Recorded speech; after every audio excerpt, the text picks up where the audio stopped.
Hi guys, welcome back to the channel. Another little test ride today. This one is the Honda GB350S. Quite similar to the Royal Enfield Hunter 350. I do really like this one. I could see myself definitely getting along with one of these. I'm going to run you through a few specs and then I'll tell you what I think of it. So if we start at the front, got the headlight and indicators, which are LED, same at the back. Got conventional style forks, 19-inch wheel, which is, I believe, is probably the same off the GB500X. I think that's a twin pot Nissan caliper. I'm not sure of the disc size. This one's got crash bars and some fog lights on, which are quite cool. We have on the instrumentation side an analog speedo, and then if we just switch this on, we've got a digital display for your miles per gallon, your time, gear indicator, and then obviously all your other instrumentation on the right. Again, there's the switch for the fog lights. Not a big fan of that switch, it looks a bit out of place. The rest of the switches are all standard Honda kind of stuff really.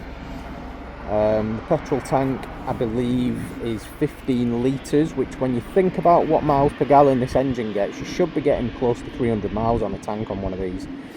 The engine itself is a 348cc engine that puts out 21 horsepower and 33 newton meters of torque. It's got a 5-speed gearbox, which is really nice and smooth, just clicks into gear really nicely. I like a lot of these little details like this as well. So if you look at this bracket here, which is obviously what your foot peg's attached to and what the the exhaust attached to. Look at the detail on it, how nice that is. Like, a lot of times it's just a piece of metal that's, you know, just it's just a plate, but that looks really good. The exhaust, I mean, it's an exhaust, isn't it? It's a stock exhaust. The seats really comfy, although quite wide. I was surprised. So if you are short, I'd definitely come and sit on one, because I'm short and I found getting my feet on the floor were a bit of a challenge. The seat height is 800mm, but like I said, with the width, it does make it a bit of a reach. This one's got the seat cowl on the back as well. I wouldn't have that on. I actually really like the look of the seat as it is on this bike. At the rear, you've got LED light again, bit of a mud guard there, which I like. The wheels just look the same as what's on the CB500X, but it is such a nice bike. The power delivery is better than the Royal Enfield, definitely. The riding position's better. It feels like you've got a lot more room on this bike. I'm small and I felt cramped on the Hunter 350. It didn't really feel, it felt like a toy more than a motorbike, whereas this feels like a full-size motorbike.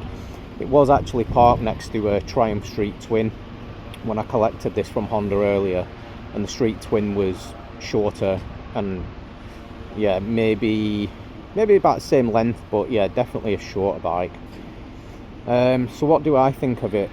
Well, the 33 newton meters of torque pulls nicely. It's obviously not as powerful as my Rebel 500, but it can get up there, you know, within no time. And the comfort's just brilliant.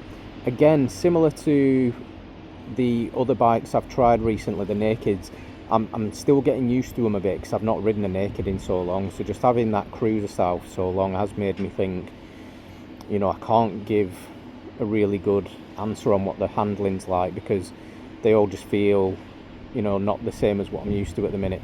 But the power delivery on this bike is fantastic. I imagine it could sit on the motorway, you know, motorway speeds, no problem, depending on how big of a person is on it. I think I could get along with one of these quite well, especially where I live. That 19-inch front wheel going over bumps and stuff is brilliant. The seat's really nice and cushioned and comfortable. It's just a really nice bike. I mean, who wouldn't want to pull up to, you know, somewhere on this? It's an absolutely beautiful bike. But yeah, that's my thoughts on the bike. Like I said, I would definitely recommend anyone that's interested in one going and sitting on one, getting one out on a test ride to you know, properly make your mind up. But yeah, what a fantastic bike. I for less than $4 grand, you know, who wouldn't buy one of these? Anyway, leave your thoughts in the comments. If you have any questions, don't, you know, just ask and I'll try and get back to you. And again, just thank you for everyone that's watching the channel recently. I am trying to be a bit more consistent in uploading videos. Plenty more reviews to come as well. I've got plenty more test rides booked. But yeah, thank you for watching, and yeah, we'll see you in the next one. Ride safe, guys.